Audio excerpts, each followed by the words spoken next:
Masayang araw, mga ka-PL! Alam nyo bang mayroong masamang statistical prediction kay The Junior, mga ka-PL, sa taong ito, 2025? Kapag pinilit niya po na ipatupad ang martial law, abay mas mapapabilis po, mga ka-PL, ang pagpapatalsik sa kanya.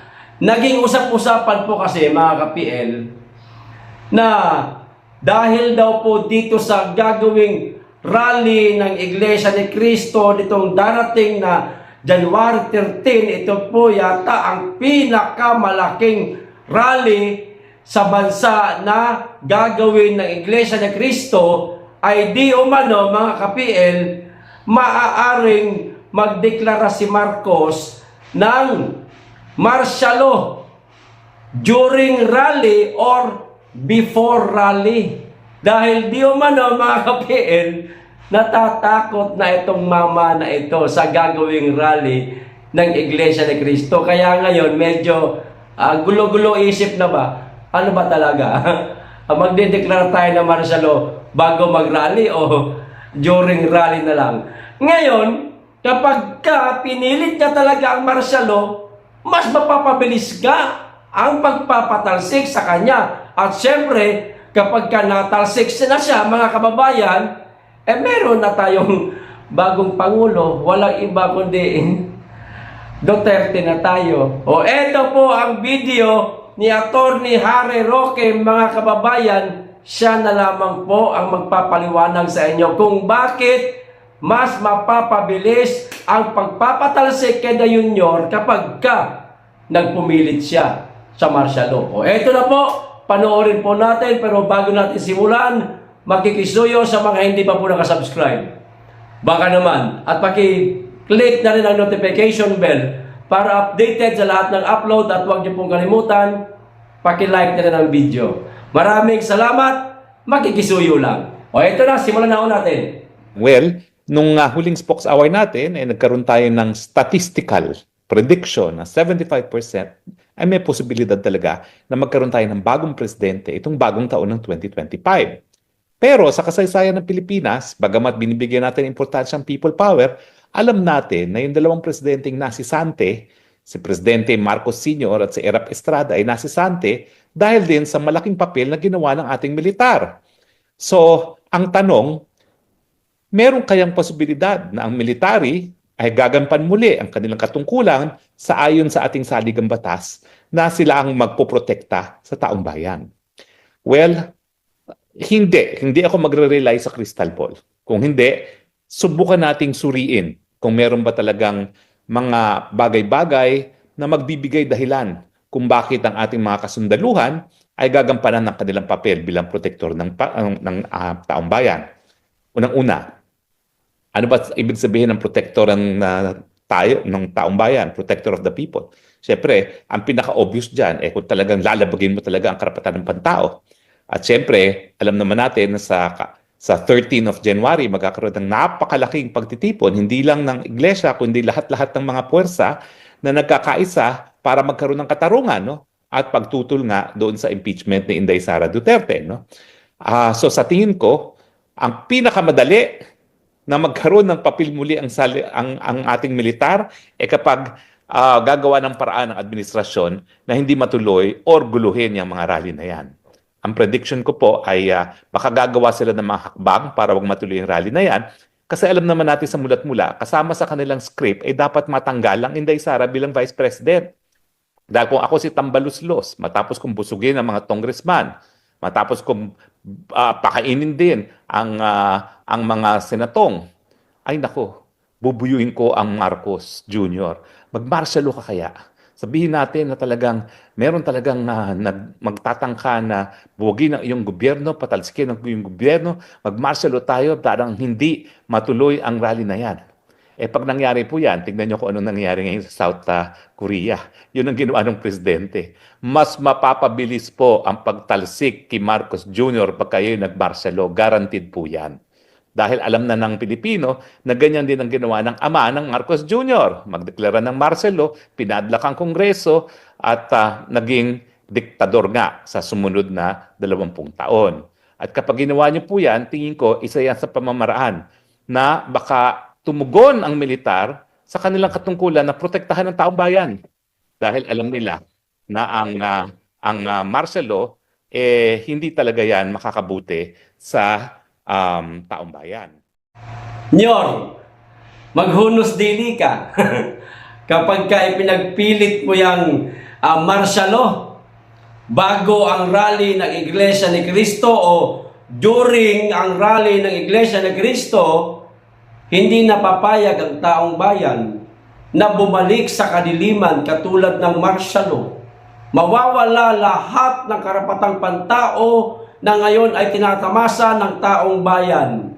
Magagalit sa iyo. Mapipilitan ang taong bayan na labanan ka ng husto. Pababain ka sa iyong posisyon. Hahayaan mo bang mangyari na mawala ka? Ngayon, kung hindi mo hahayaang mangyari na mawala ka sa posisyon at ito'y kahiya-hiya sa pangalan mo, ilagay mo sa ayos ang bansa at ang sarili mo. Sumpuin mo ang matinding korupsyon na nangyayari na ngayon sa ating bansa. Huwag kang magpabuyo dyan sa pinsan mo at sa asawa mo na ikasisira mo lang. Pero kung talagang mapilit yung dalawa na yan na nasa paligid mo at buyuin ka na ipilit ang martialo, magagalit sa inyo ang taong bayan. At sa taong ito, edi palakpakan ang mga solid DDS. Dahil Inday Sara Duterte na ang papalit sa posisyon mo kapag ka nagkataon na ipinagpilit mo ang martialo. So ayun na nga mga kababayan. Kung kayo po ang tatanungin, halimbawa, magdeklara ng martialo si Pangulong Marcos, mananahimik lang ba kayo? Uulitin ko o lilinawin ko, hindi ko po kayo binubuyo, hindi ko po kayo sinusulsulan na labanan ang Administrasyong Marcos. Tinatanong ko lang po kayo kasi baka mamaya mali ang pagkakaintindi nila. Minsan, ganyan sila minamali nila yung pagkakaintindi, mga kababayan, para magipit lang nila ang isang tao. Lilinawin ko hindi ako nang susulsul. Pero mga kababayan, siguro naman, hindi na ho tayo papayag na mabalik ang martialo sa ating bansa.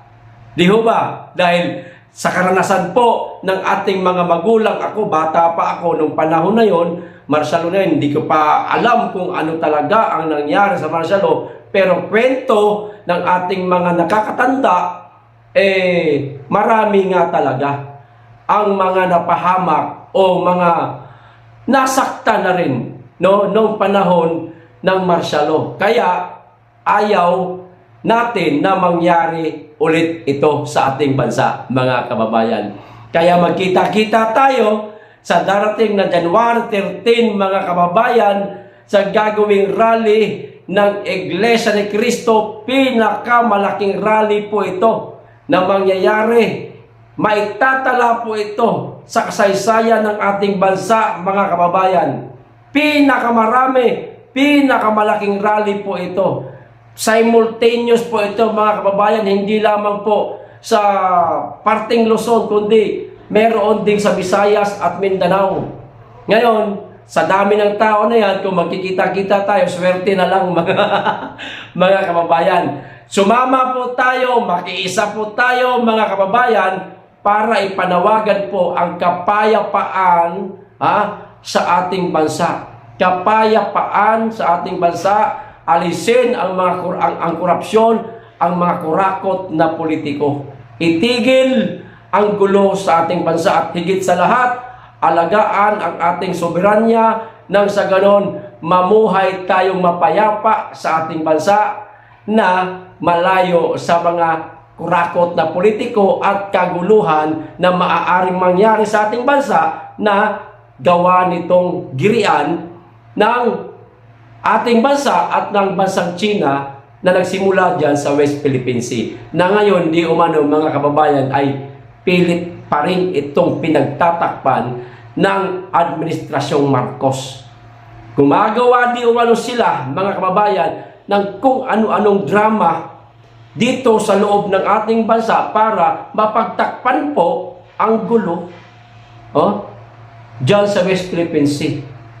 Binubulag di umano nila tayo, mga kababayan, sa mga isyong nangyari sa ating bansa gamit po ang mga pangalang Duterte. Binabanata nila ang mga Duterte kung ano-anong mga aligasyon para malihis ang totoong isyu o mawala tayo sa totoong isyu. Kaya manumbalik tayo, mga kababayan, sa pagsisiyasat natin dyan sa West Philippine Sea nang malaman po natin kung ano na po ang nangyayari. Okay, hanggang dito lang po. Maraming salamat. Mag-ingat kayo lagi at higit sa lahat, mahalin natin ang Pilipinas.